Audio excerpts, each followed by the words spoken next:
Hey, hola, ¿cómo te encuentras? Aquí al aparato, Ana, creadora y voz de Hijas de Dano. Hijas de Dano es un proyecto en el que trato de acompañarte en tu proceso de autodescubrimiento, si me lo permites. Pero vamos, que vamos a lo importante. Lo primero, quiero darte las gracias. Sí, te doy las gracias por elegir pasar este ratito conmigo. Así que nada, coge tu té o tu café porque comenzamos.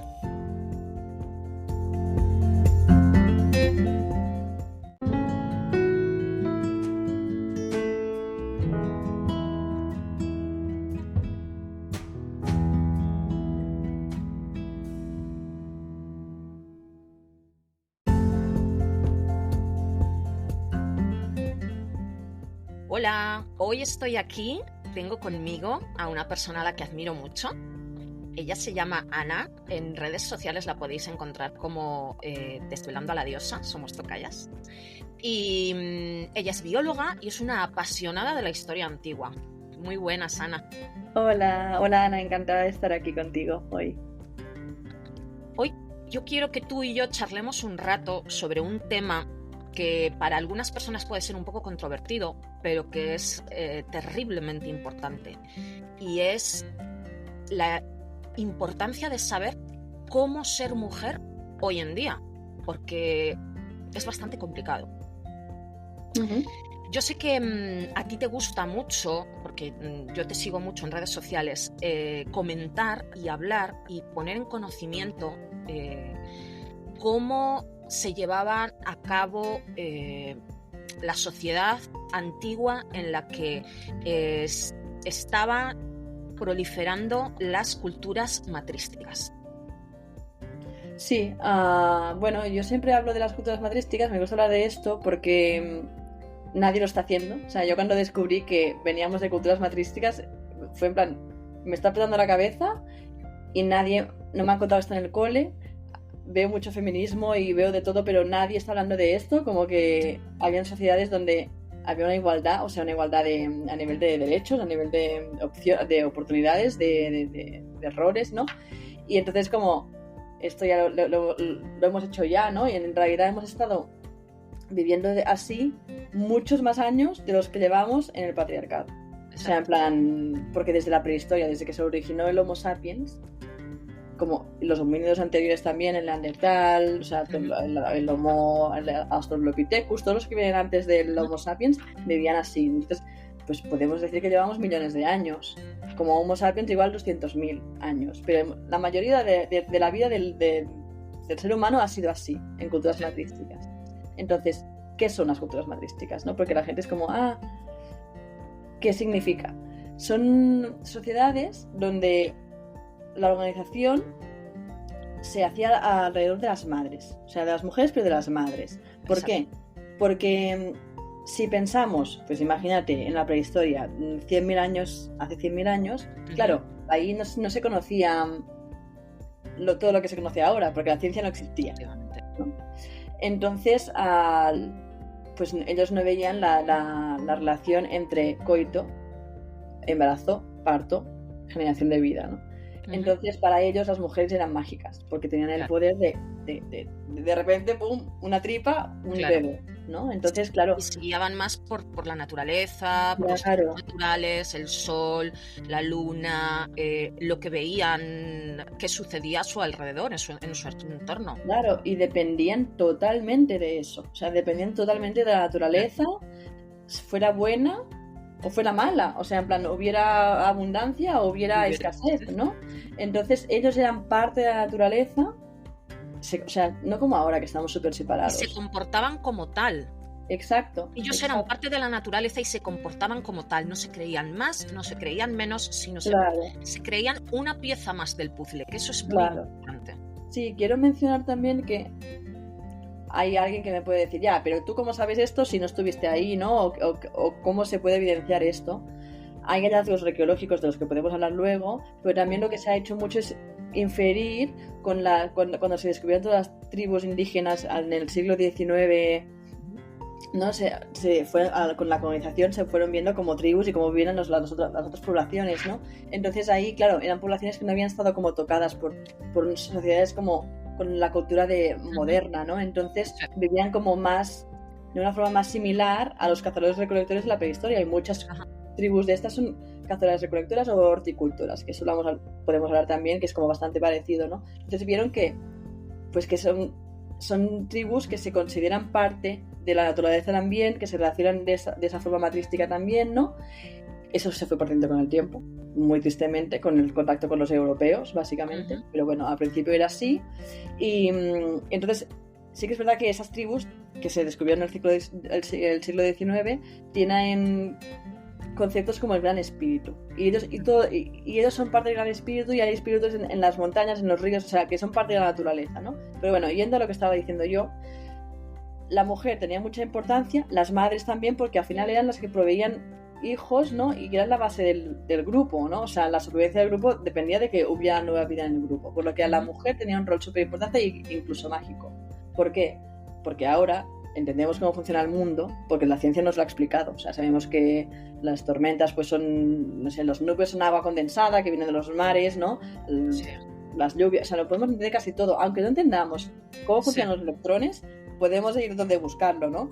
Pero claro, cuando la ciencia no te explica las cosas, el ser humano tiene la tendencia, pues que es supervivencia, de proyectarlo fuera, ¿no? Proyectarlo en un dios, en una diosa en ese momento, en una divinidad, en la magia, en algo sobrenatural que te pueda dar una explicación, porque es que es un tema de pura supervivencia o un tema de fe, ¿no? De decir, ¿a qué me rindo yo para poder intentar controlar las cosas, ¿no? Porque al final es como, estás tú en medio de la selva intentando cazar, las cosas van mal, entonces es como surgieron las religiones, al final es un tema de fe humana, de decir, creo que hay algo al que puede influenciar a través de ritos, a través de magia, a través de...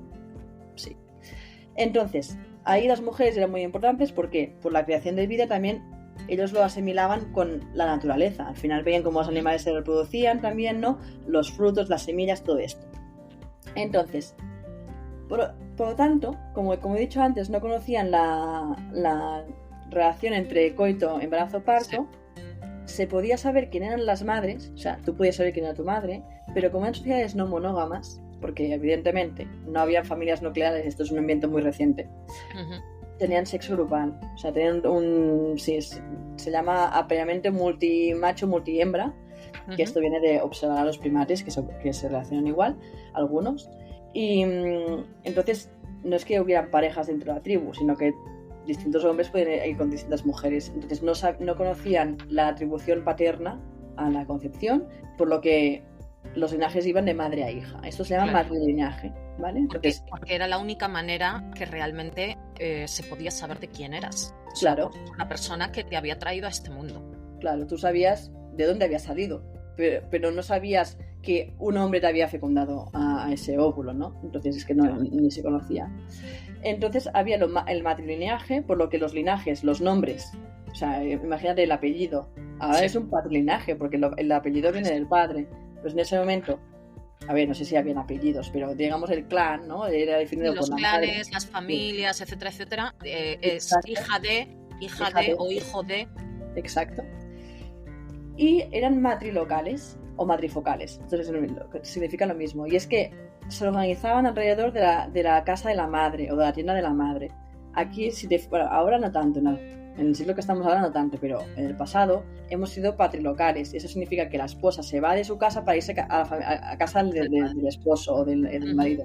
En ese momento era al revés. Entonces, tenemos sociedades que la maternidad es como el centro, es lo más relevante, ¿vale? Porque es algo mágico. Las mujeres también, porque son las capaces de crear vida. Y digamos que imagínate que yo soy hija de mi madre, ¿no? Entonces yo vivo toda la vida en casa de mi madre y puedo estar teniendo relaciones con hombres, pero los que viven conmigo son mis hermanos. Y si yo tengo hijos, los que hacen de padres de mis hijos son mis hermanos. O sea, la figura masculina viene de los tíos maternos, ¿no? Entonces, imagínate que yo me acuesto con alguien que viene a mi casa o yo qué sé, por donde sea, casa, tienda, lo que sea en ese momento, él se va a ir a cuidar los hijos e hijas de su hermana. ¿no? Entonces, claro, pues eran sociedades muy distintas a las que tenemos ahora, nos cuesta a veces imaginarlo, ¿no? Pero eran sociedades donde, bueno, es lo que decíamos antes, no había esa individualidad, porque eras parte del todo, de la naturaleza, la tribu venía antes que el individuo. Se dice también que los egos no estaban tan formados como ahora, porque el hemisferio derecho,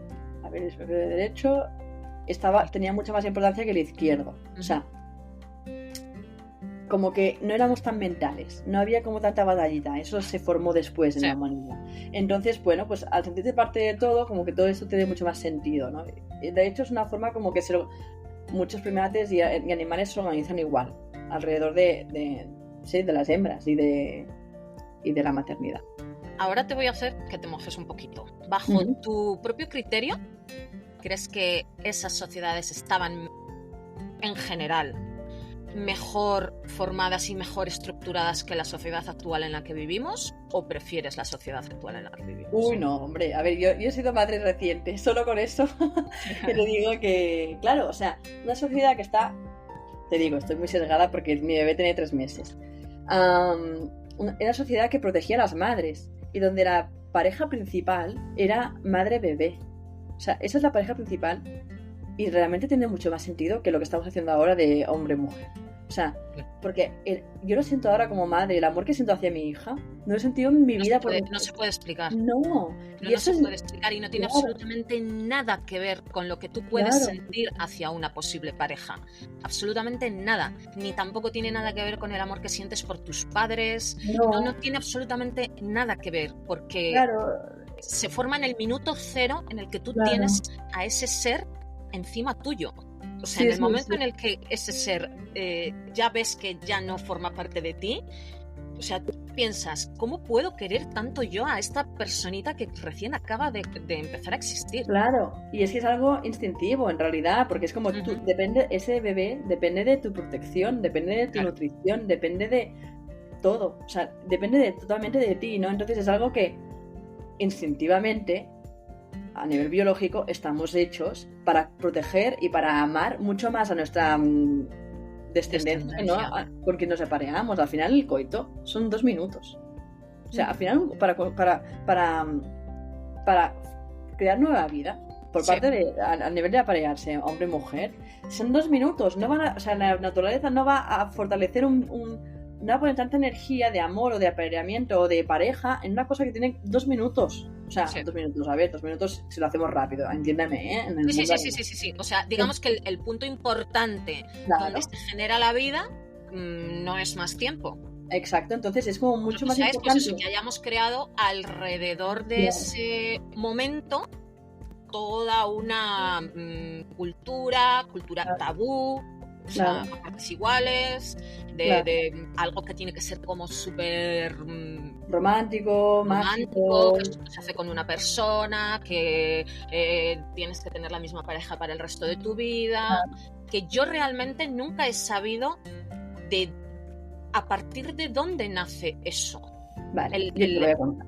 El tener una sola pareja, o sea, es que tengo muchas preguntas, se me están acumulando en la cabeza. Venga.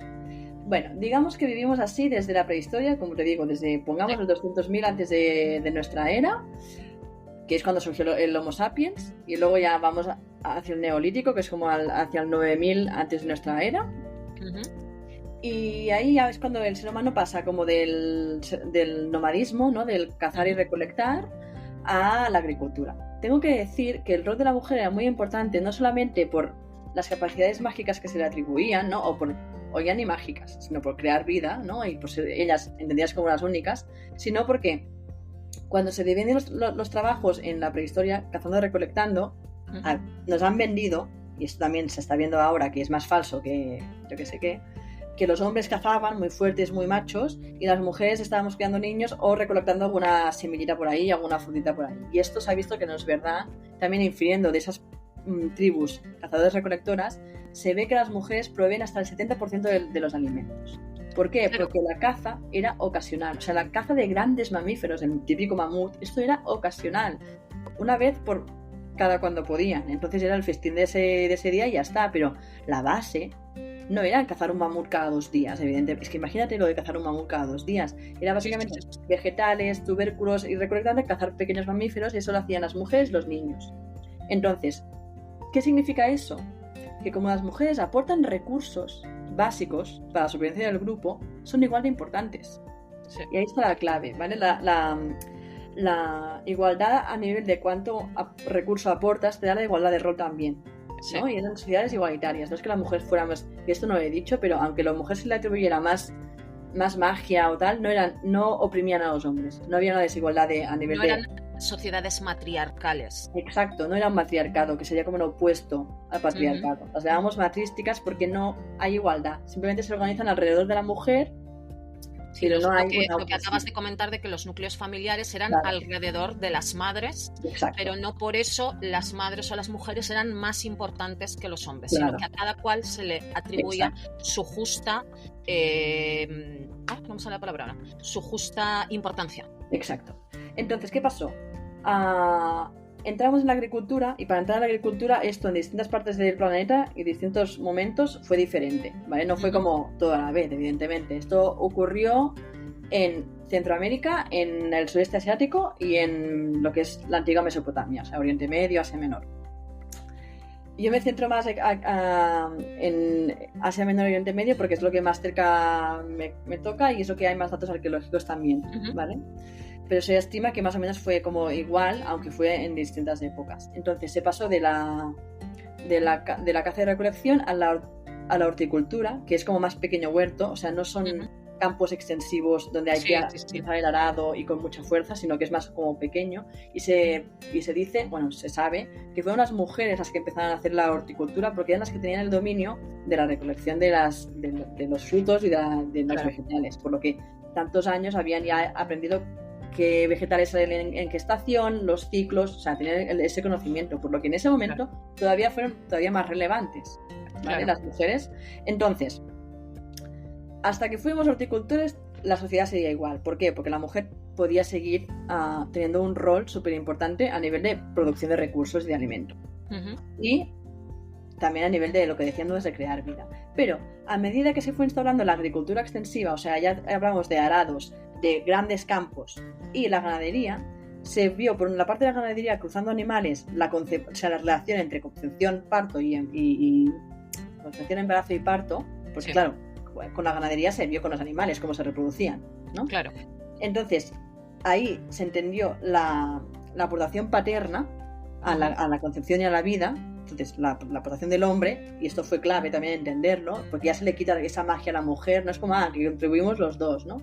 Y con el tema de la agricultura también empezó a haber excedente de alimentación, ¿vale? Y esto es súper importante, porque hasta ese momento se tenía lo que se servía para vivir y no había... No se comerciaba, no había posibilidad de comerciar. Claro, ni de guardar, porque es como cazamos hoy para mañana y ya. O sea, recolectamos hoy para mañana. Entonces, con la agricultura se generó excedente. Al generar excedente se pudo aumentar muchísimo la población. Al aumentar tanto la población, también fue como un poco trampa la agricultura, porque es como nos permite aumentar mucho la población, pero también tenemos que extender más y trabajar mucho más para sostener esa población, ¿vale? Claro. Entonces ahí empezó la estratificación social, porque se tuvieron que dividir los trabajos. Antes todos hacían todo y ahora, mira, tú te encargas de la ganadería, tú te encargas de sembrar, tú te encargas de recoger, tú te encargas de no sé qué. Apareció la esclavitud también, porque ahí como los roles fueron diferenciándose cada vez más, pues empezaron a ver como clases, ¿no? Y también hubo una clase que se dedicó a administrar toda la riqueza, porque evidentemente ya eran poblaciones mucho más grandes, hay que administrar. O sea, en plan, aquí ya no somos 25, que entre todos nos conocemos y tal, sino y todos somos parte de una tribu y todos somos parte de la naturaleza. No, aquí ya hubo un poco más de desconexión con la naturaleza porque la estamos dominando, sino que la estamos a nuestro antojo. Estamos intentando controlar a nuestro beneficio. Claro, y además el tema este de clases, ¿no? ¿Qué pasó? Que la agricultura necesitaba más fuerza, porque había que desforestar bosques para hacer campos, el arado. Entonces las mujeres cada vez tuvieron menos y menos y menos importancia en esa agricultura. O sea, la habían iniciado ellas, pero al final la crianza, la lactancia y todo lo que se hacía hasta ahora con los niños a cuestas o con los niños la agricultura, a sembrar campos, o sea, se sigue haciendo, pero los hombres empezaron a contribuir muchísimo más, por lo que los hombres ganaron poder y aportaban más recursos que la mujer, ¿vale? Además, aparte de esto, con la agricultura que estaba pasando, empezaron a ver sobre estas sociedades que estaban en el Oriente Medio, es la antigua Mesopotamia, para que nos hagamos una idea, ¿eh? Sí. Había todavía tribus nómadas, que se habían quedado como nómadas desde hacía años, en la zona como son los kurganes, los indoeuropeos, en la zona del sur de Rusia, que empezaron a invadir a todos estos pueblos que se habían asentado con la agricultura. ¿Por qué? Pues porque tenían excedente, tenían un montón de grano guardado y ellos eran nómadas, por lo que no tenían, o sea, era como muy... Y además, yo me imagino esas culturas matrísticas súper pacíficas, no es que no me imagines, que eran súper pacíficas, no se encontraron evidencias de guerra hasta a partir del 8. No tenían necesidad. Claro, no tenía necesidad. Pero con el excedente empieza a haber como ese pillaje, ¿no? Y empieza a haber esa guerra de esas tribus nómadas que estaban como más en una situación de escasez, empiezan a bajar, también se dice por un cambio climático que hubo, bajaron desde el sur de Rusia y también desde el desierto, del Sáhara y por ahí. Entonces, porque hubo como una desertificación al mismo tiempo.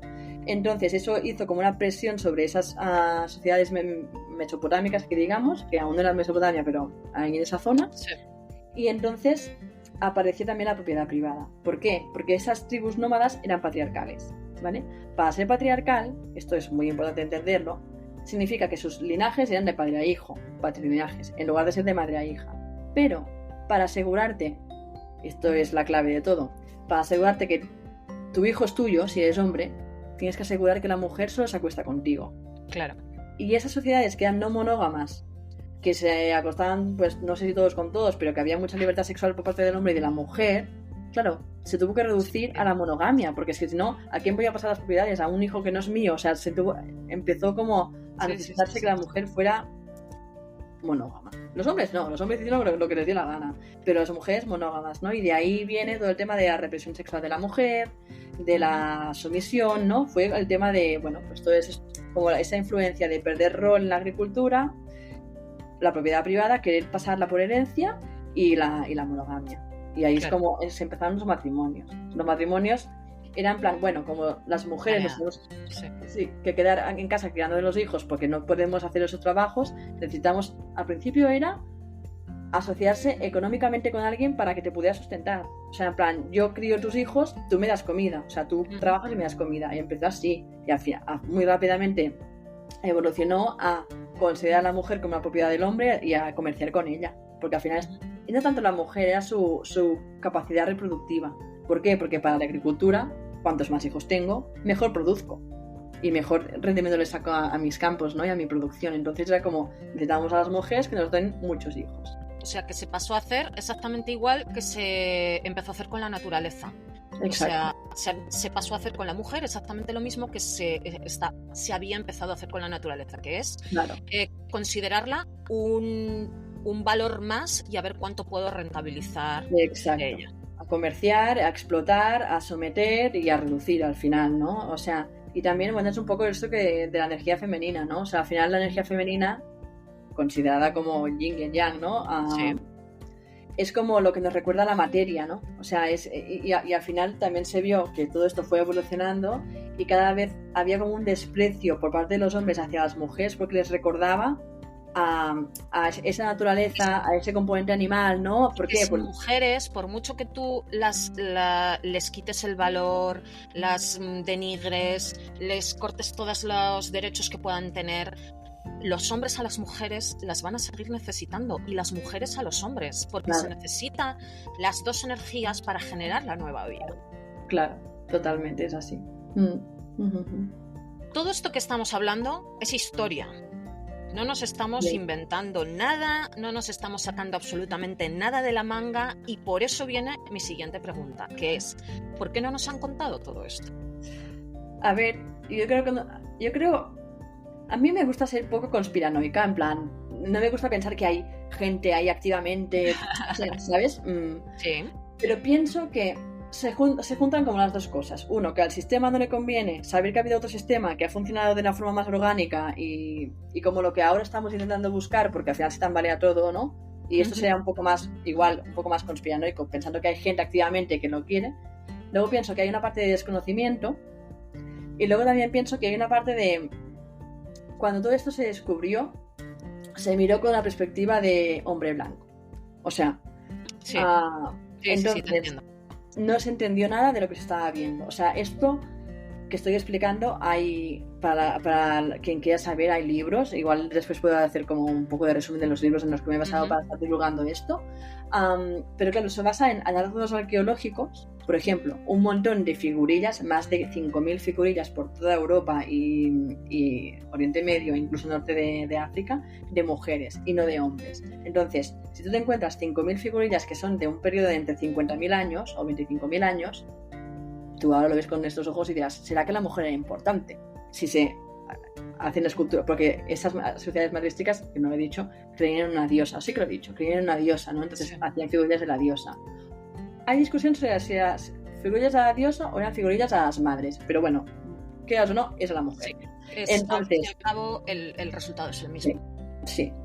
Los hombres arqueólogos del siglo XIX que encontraron esas figurillas decidieron que eran, es que a veces está escrito como figurillas pornográficas, un rito como de sexualidad, como no pueden entender, o sea, como desde esa perspectiva del siglo XIX, que los hombres hacemos cosas y las mujeres nos miran y nos crían a los hijos y no hacen nada más, es imposible pensar. O sea, los ojos son muy diferentes. Hay que pensar, más que en teorías conspiranoicas, que todos los grandes primeros hallazgos arqueológicos se realizan solo por hombres, porque las mujeres no trabajaban, las mujeres no estudiaban, las mujeres, con lo cual lo único que había de arqueólogos eran hombres, y basado en una sociedad patriarcal, con lo cual si tú miras unos hallazgos, los que sean desde tu perspectiva sesgada, evidentemente tú vas a explicar las cosas de una manera que no son.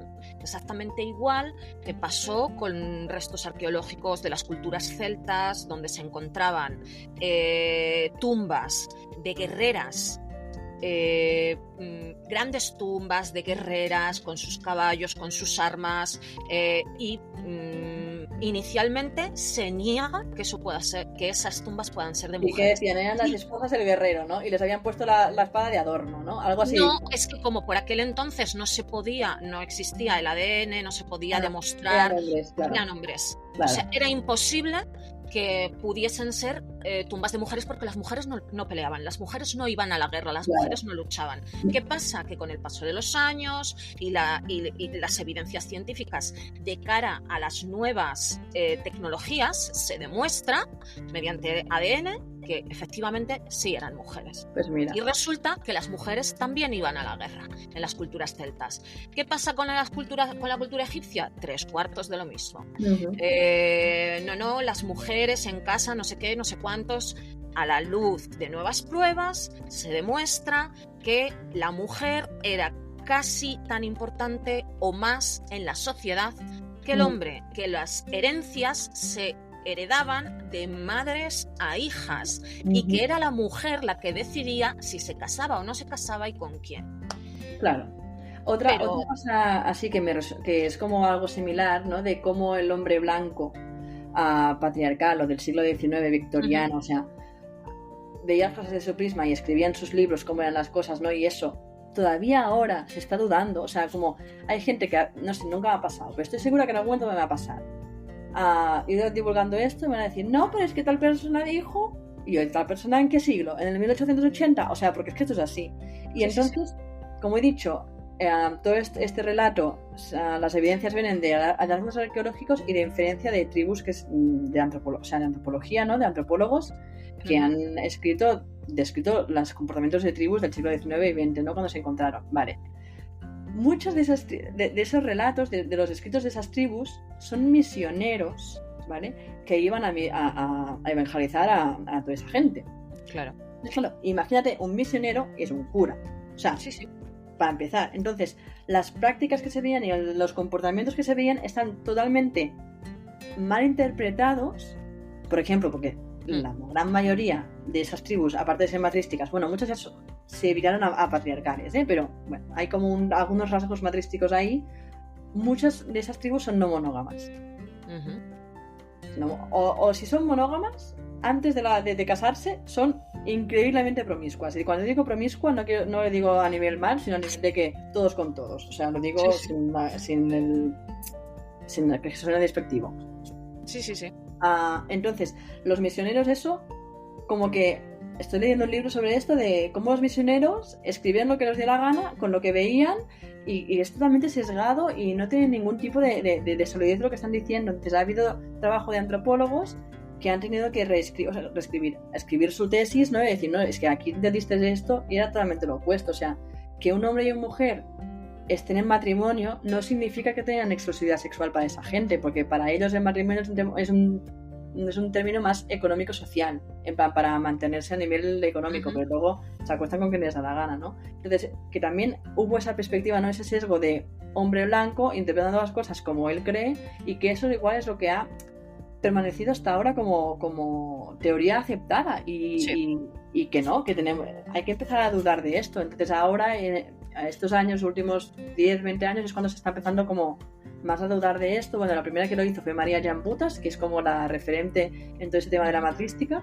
que es la primera que puso el tema sobre la mesa, en plan, oye, que todos estos hallazgos arqueológicos indican que había una cultura matrística en la vieja Europa, ¿no? Entonces ha habido otras mujeres, incluso hombres, que cada vez están como dando más respaldo a esa teoría. Al final son teorías porque probarlo, como no tenemos máquina del tiempo, pues no se puede.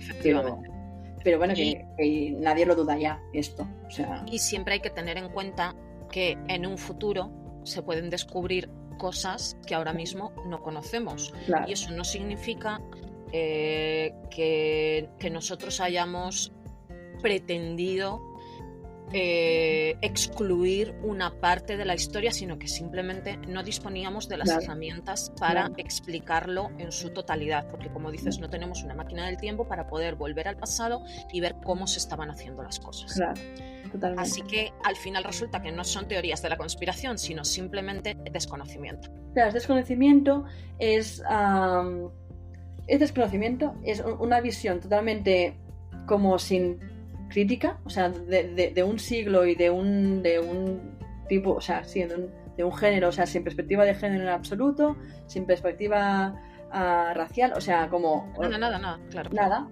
Y ahora es cuando se está haciendo como ese debate, pero es que todavía no tiene mucha fuerza, porque es que todavía prevalece mucho lo que se investigó o lo que dijo incluso Darwin. O sea, Darwin dijo muchas cosas que estaban bien, pero muchas cosas que estaban mal. Y como Darwin nos dio el origen de las especies y y de que éramos primos de los monos, que muy bien, es como todo lo que dice Darwin va a misa, ya bueno, en otras cosas pues no ha tenido tanto. Entonces, bueno. Sí. Claro, entonces, ¿tú qué crees, bajo tu criterio, evidentemente, totalmente personal, que en medio de esta vorágine que estamos metidos ahora mismo, de intentar salir de un patriarcado con partes muy extremas, tanto hacia un lado como hacia el otro, ¿tú cuál crees que es el camino más equilibrado, más correcto? Es que correcto no creo ni siquiera que sea la palabra. El camino que si tú fueses la que tuviese que decidir, el camino que llevaría a la sociedad para... Sí, yo creo que depende de lo que pretendemos. Sí, yo creo que depende de la zona del mundo, obviamente, porque hay zonas del mundo que están mucho peor que aquí. O sea, como lo que haría en ciertas zonas es completamente diferente a lo que haría aquí, pero me voy a centrar a lo de aquí porque al final es lo que conozco. Y ahora mismo, pues como hemos dicho antes, y inspirándome en las culturas matrísticas, le daría mucho más peso a la maternidad. O sea, más peso, más facilidades. O sea, y lo estoy viviendo yo ahora. O sea, yo, si no me extendía la baja, me tocaría volver al curro en 10 días. Y mi hija no sabe ni sentarse. O sea, ¿no? Sí, entonces, sí. Pero es lo que haría yo. O sea, yo lo que intentaría hacer es como... A ver, ¿cómo lo digo esto? Como dar una igualdad real de elección a hombres, pero también a mujeres. O sea, en plan, que las que quieran ser madres sean madres, las que no lo sean. O sea, y que eso no implique nada a nivel de tener que dejar trabajo o no. O sea, como que poder compatibilizar todas estas cosas. Sí, porque si desde ese punto de vista miramos objetivamente cómo está planteada la sociedad hoy en día. Los gobiernos y en los colegios, porque yo tengo hijos en edad escolar, enseñan a los adolescentes, a los universitarios incluso, que la densidad de población cada vez es más baja, que tenemos una población cada vez más vieja y que hay que tener más hijos. ¿Ah, sí? ¿Eso es lo que se enseña ahora? Okay. Sí. O sea, yo tengo un hijo de 23 años que está estudiando turismo y una de las cosas que, evidentemente, pues estudian el tema población por cuestión del turismo. Y lo que se enseña es que en España la media de edad es demasiado alta, que la población se está envejeciendo demasiado y que es imprescindible que se tengan más hijos. Vale, de acuerdo. Pero es que eso no se está apoyando. Claro. ¿Cómo quieres que tenga más hijos cuando se está primando el producir? El producir de cara a nivel económico. Porque si quiero una casa, necesito dinero. Si quiero comer, necesito dinero. Si quiero comprar ropa, si quiero vestir, necesito dinero. O sea, necesito dinero para todo, con lo cual tengo que trabajar, tengo que producir. Con lo cual, si a una persona, no voy a hablar ya ni de hombre ni de mujer, si a una persona le das a elegir entre vivir, existir o tener hijos, va a escoger existir. Claro, o sea, si tiene que escoger, o sea, si no se deja llevar por sus instintos, o sea, si tiene que escoger, va a escoger vivir. Porque al vivir en una sociedad que prima lo económico, al vivir en una sociedad capitalista, o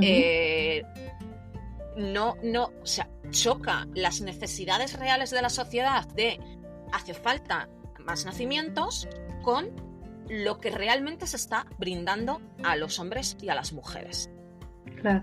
Con lo cual, desde nuestro punto de ser humano individual, ¿qué se puede hacer contra eso? Yo creo que no mucho. Más allá de como estamos hablando, de ver cómo se hizo en el pasado, ver cómo estaban montadas, cómo estaban organizadas esas sociedades y tenerlo claro para intentar entre todos, entre hombres y mujeres, ir hacia ese tipo de sociedades, intentar transformar la sociedad que tenemos en sociedades. Yo con esto voy a sacar un tema un poco que está un poco aparte, pero en realidad está relacionado. Y yo me estoy dando cuenta de esto ahora que soy madre. Para mí ha habido una transformación brutal en esto. Para mí es cuidar la infancia. La infancia. Porque esto, claro, al final, en las sociedades matrísticas, al estar todo alrededor de las madres, eran madres y hijos, evidentemente. O sea, que las madres cuidaban a los hijos. La infancia era como lo primordial ahí. Como debería ser, es que es el futuro, o sea.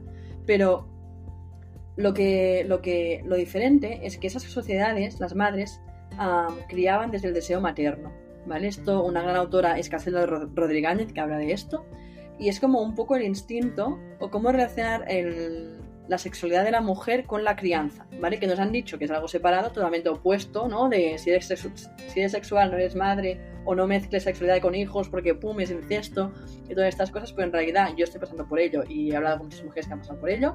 La maternidad sexual, o sea, los procesos maternales son totalmente sexuales, ya, o sea, por dónde sale el niño, o sea, el proceso del embarazo, de dónde vienen los niños, y también el tema de lactar, todo esto es totalmente sexual, ¿no? ¿Qué pasa? Que como también se ha reprimido la sexualidad de la mujer, todo esto quedó totalmente cortado. Entonces, lo que se ha visto es que los niños que no tienen, o sea, lo que vieron esas sociedades patriarcales que invadieron, ¿no? Esas sociedades matrísticas y que cambiaron y que impusieron los matrimonios, la propiedad privada y todo esto, como he dicho antes, es que si tú cortabas el vínculo madre-bebé desde el nacer, desde pequeños, y arrancabas un poco la díada, ¿no? La separabas, se generaban bebés, bebés hombres, mucho más crueles porque tenían de bebés un elevado cortisol de la separación, del estrés de la separación de la madre, ¿no? Porque la madre al final es el hábitat del bebé, o sea... Donde el bebé se siente seguro, se siente a salvo.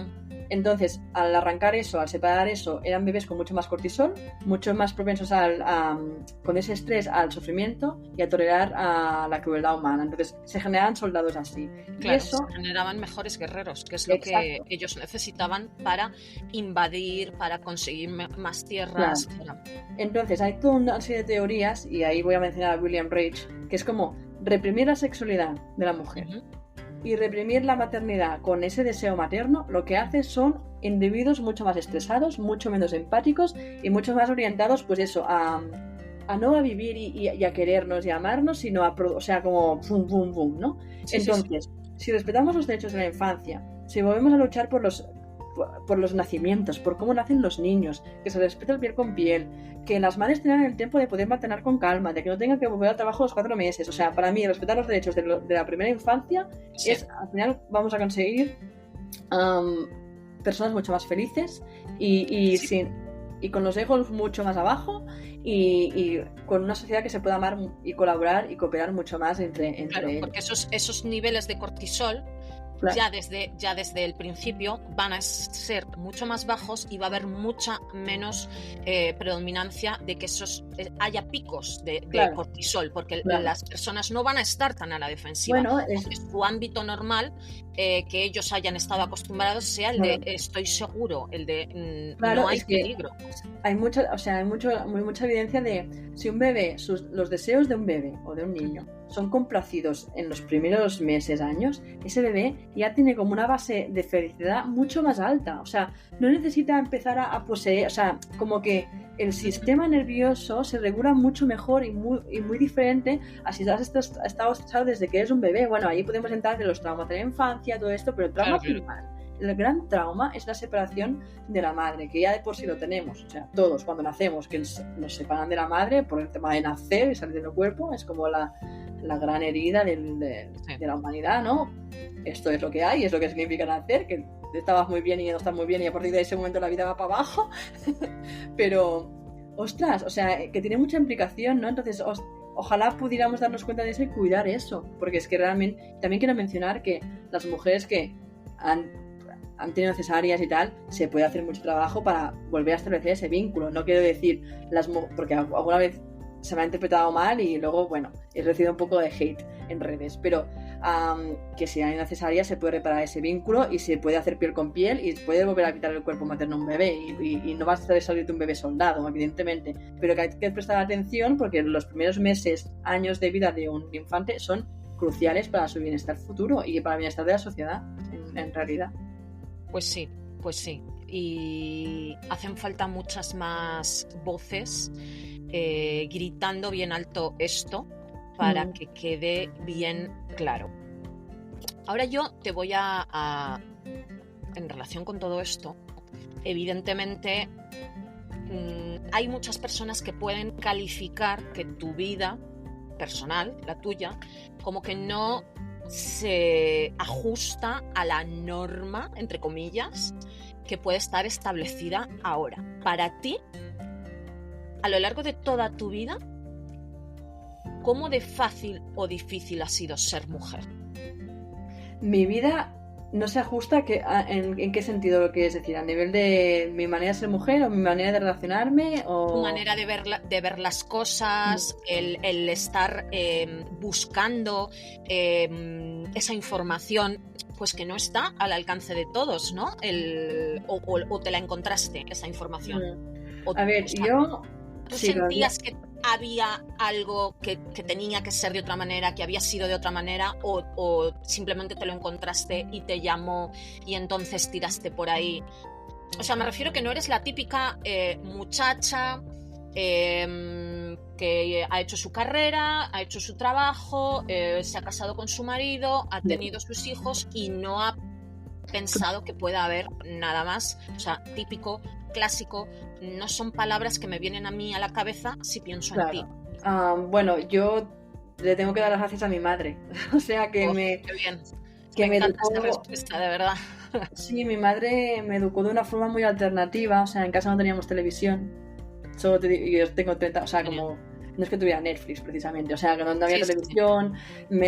Me enseñaron a leer mucho antes que los otros niños, entonces yo leía un montón, siempre soy una rata de biblioteca, y también viajamos mucho con mis padres, o sea, entonces tuve como el tema de leer muchísimo y viajar muchísimo, y el pensamiento crítico me lo instalaron desde súper pequeña, ¿no?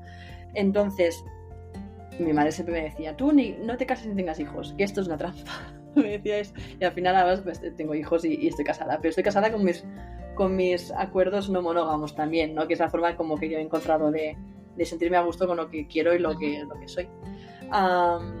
Sí, el tema de descubrir todo esto fue como un poco, como yo fui sintiendo como un llamado a investigar más, o sea, no sé, llámalo intuición, llámalo llamado. De repente yo quería entender, porque yo siempre he sido no monógama, me he enamorado de más de una persona a la vez, entonces al me sentía mal porque era mala persona, porque, bueno, claro, yo metí los cuernos, no, bueno, me avergüenzo un poco ahora de decirlo, pero es la realidad, o sea, es lo que ha pasado toda mi vida. Y al final es como hay algo malo en mí o qué pasa, entonces, bueno, de ahí a empezar a leer y entonces a empezar a entender. Mi primera razón de mirar al pasado fue como, a ver, la no monogamia que es. Claro, necesito entender esto. Claro, ¿estoy mal? ¿O es algo normal? ¿O fue en algún momento? Y de ahí empecé a encontrar las sociedades, luego empecé a entender el tema de la diosa, el tema de la importancia de la mujer, y entonces como que, wow, ¿pero qué es esto? Se me están abriendo como muchas puertas, ¿no? En plan, es que no es solo la no monogamia, es el rol de la mujer, es el rol de la religión, ¿no? Como el cristianismo, y también vengo de familia católica, como el cristianismo, y por lo tanto sé mucho de religión católica. Porque además, sí. Yo también vengo de religión católica y sé muchísimo y todo... Claro. Todo lo que publico, todo lo que hago, lo publico siempre poniendo el contrapunto de las sociedades paganas, denominadas paganas, o sea, cristianas, con la sociedad cristiana, que muchas de los, bueno, esto es otro tema, pero muchos de los rituales, muchos de las festividades, muchos de los pusieron en las fechas que ya por pues, las festividades paganas donde la gente ya estaba celebrando cosas para que celebrasen de manera cristiana en vez de manera pagana. Sí, o sea, y al final, a ver, intentaron convertir, porque al final las tribus estas indoeuropeas que he hablado yo que invadieron las matrísticas, una de ellas fue la tribu hebrea, o sea, y fue las religiones abrámicas, y de ahí nos vino las religiones monoteístas, ¿no? Que no lo he dicho, pero lo digo ahora. Entonces, quisieron convertir a todas esas sociedades matrísticas que creían en la diosa, porque eran diferentes diosas, que sí, Ishtar, Isis, Tiamat, Shera. Pero al fin y al cabo era muy difícil convertir a las mujeres. Un poco todas venían teniendo las mismas características, eran todas iguales. Sí, las mismas atribuciones, las mismas características, pero sí, lo que cada zona se llamaba de un nombre diferente, o sea, que cada pueblo tenía como su diosa, pero era lo mismo. Era muy difícil. Entonces, claro, convertir, y además que a la diosa se le rezaba de una forma muy desde la energía femenina, desde el eros, desde la sensualidad, desde la poesía, o sea, desde las artes del templo, que se llama, desde la energía femenina, Entonces, claro, tú dile a una diosa que es como tan benevolente, como nutritiva, que da vida, también la muerte, pero es parte de un ciclo, o sea, da muerte para dar vida, es parte de un ciclo, ¿no? Como la naturaleza tal. Y de repente te vienen las tribus que te invaden aquí, que hay un solo dios que está en el cielo, que cae en la montaña, como puede ser Zeus, o puede ser Yahvé, o puede ser quien sea, que encima es un dios castigador, es un dios tormentoso, es el dios del Antiguo Testamento, que castiga. Castiga bien, porque si no ya verás la que te espera. Claro. Y fíjate, es que todo esto está recogido, o sea, a mí la gente que no cree esto, digo, a ver, cristianos que no creen esto, digo, vete al Antiguo Testamento y lo lees, está ahí escrito. Está escrito como los hebreos, o no sé si fue en la tribu de Moisés o quién, decidió ir a Canaán y cargarse a la diosa Asherá, si sale el nombre. Y destruir hasta la última piedra y el último altar, porque las diosas son paganos y solo hay un dios y es el nuestro. Y matar a todas las sacerdotisas, porque no sé qué. Todo esto está en el libro de los reyes, en el libro de los jueces, en el libro del... Y es que está escrito, entonces, es que, ¿cómo no lo podéis creer si está escrito en vuestra propia Biblia, ¿no? Entonces, al final... no hay mucho rebate ahí, o sea, esto está ahí, o sea, sí. Y luego lo que hicieron fue matar, genocidios, de todo, y lo que quedó pues fue, bueno, ya que hay todavía gente que sigue prefiriendo adorar a la diosa de una forma mucho más bonita, que no rezar así, como el castigo, de una manera mucho más mental, ¿no? Al final, desde pues voy a orar y así, me voy a repetir oraciones, tal. Al final lo que hicieron fue convertir las festividades principales en las festividades, pues, cristianas en ese momento, o incluso judías e islámicas, y también pues convertir pues las diosas a santas, y esto también nos pasó, o sea, hay muchas diosas que son santas. Bueno. Y de ahí el papel tan importante para la religión cristiana de la Virgen María. Claro. Bueno, fíjate, al principio la Virgen María en los primeros siglos no aparecía la Virgen María, no era muy importante, pero luego vieron que había que necesitaban como poner una figura femenina porque hay un anhelo en la humanidad, porque es que hemos estado muchísimos años con la diosa, adorando lo femenino, porque también hay un tema de que lo femenino es como que nos evoca como a lo divino, de verdad. O sea, no digo yo por ser mujer, o sea, es que el tema de poder concebir un ser humano dentro, es que para mí esto es mágico, por mucha ciencia que nos lo explique. O sea, hay para mí mi cerebro no logra hacer el clic, rollo. Puedo entender lo de la concepción, me refiero con... Que puede haber mucha explicación para todo, pero la realidad es que se tienen que dar muchas circunstancias juntas a la vez para que eso se produzca. Y hay millones de mujeres en el mundo que lo pueden decir porque no son capaces de engendrar vida. Exacto. Entonces es como... ese anhelo inconsciente, te diría, porque es algo muy inconsciente de una divinidad o de una magia femenina o de una adoración a lo femenino o una reverencia a lo femenino, se tuvo que acabar integrando en el cristianismo, porque esto está también descrito, hay muchos libros que hablan de esto, ¿no? Del rol de Virgen María, y es incluir a lo femenino e incluir a ese Dios original, porque es que, a ver, es que si alguien va a crear vida, ¿quién va a ser, un hombre o una mujer? O sea, esto de la cosmovisión de que un hombre creó un mundo, es que no hay ninguna, o sea, en todas las religiones paganas, las de antes y las de las tribus estas que se encontraron en el siglo XIX, todas son mujeres las que crearon el mundo. ¿Por qué? Pues porque la mujer es la que da vida.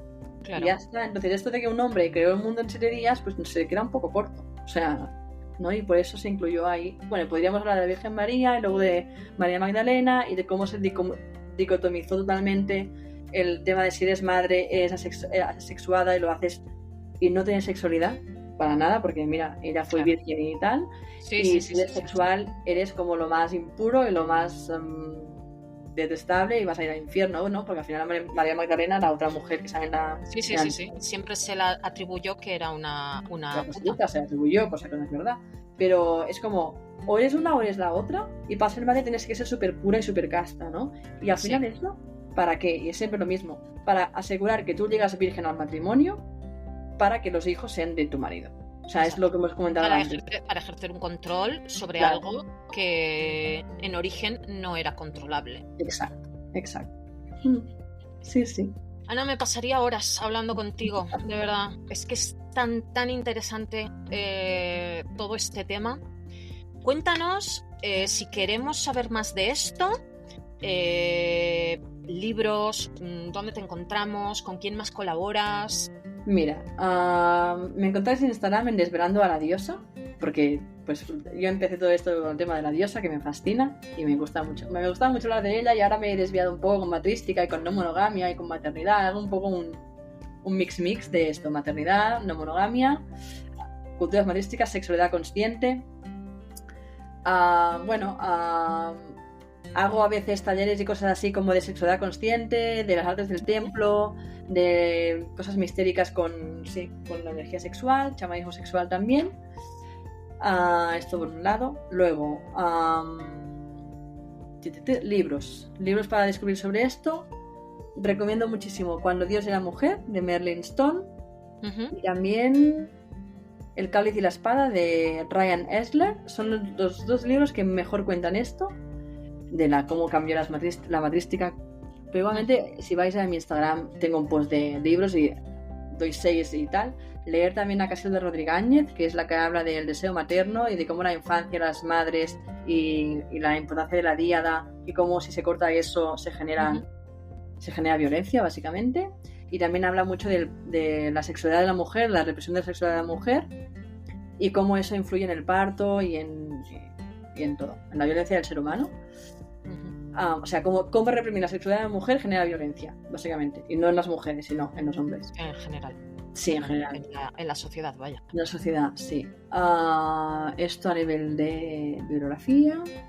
No sé qué más me has pedido. ¿Hay algo que creas que falta por decir hoy aquí? ¿Algo que te apetezca añadir? ¿Algo que... no sé?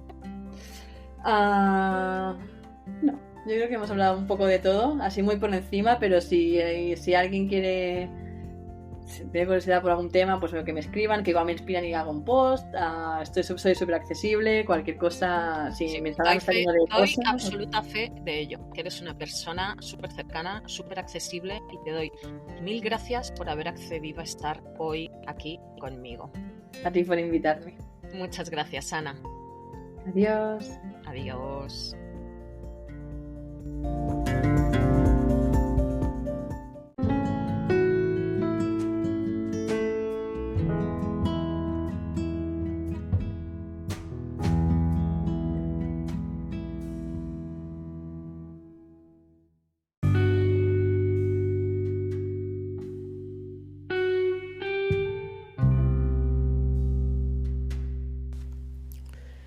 Para terminar, antes de despedirme, te invito a que hagas unas pequeñas respiraciones conmigo.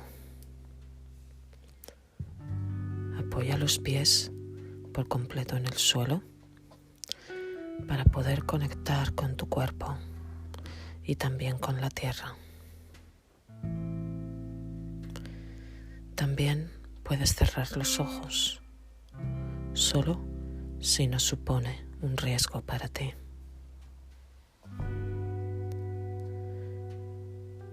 Quiero que te centres en tu respiración y en el compás de tu cuerpo subiendo y bajando rítmicamente cuando respiras.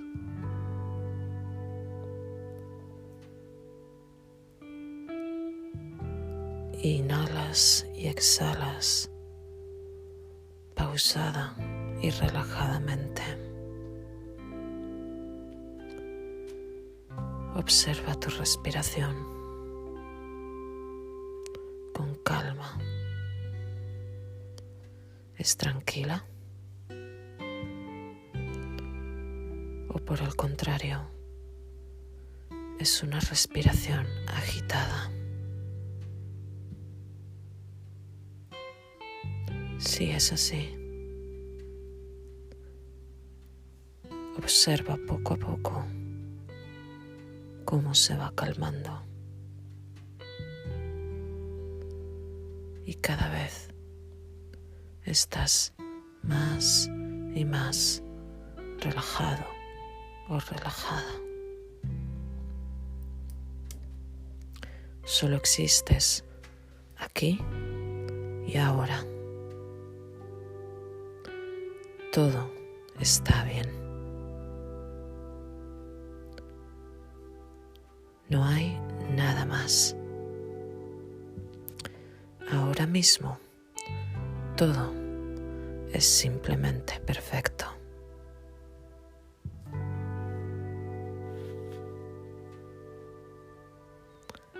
Acaba dándote gracias.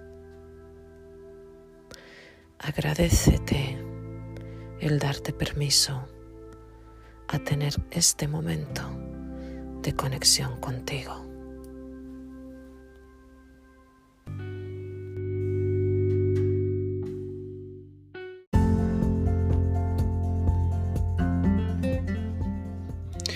Bueno, espero que te haya resultado interesante nuestra charla, al menos tan interesante como nos ha resultado a nosotras grabarla.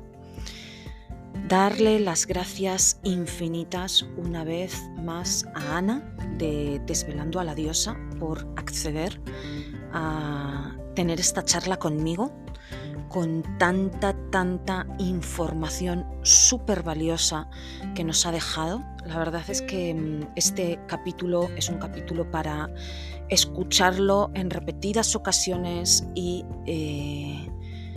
pensar sobre toda la información que ha quedado aquí grabada.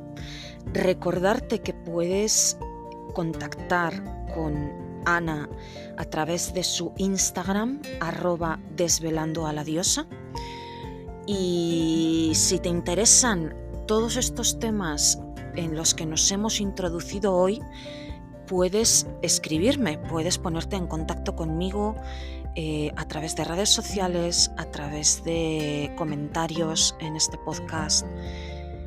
Y una vez más, como en todos los capítulos, vamos finalizando, y para autoagradecernos el estar aquí, hacemos unas respiraciones conscientes.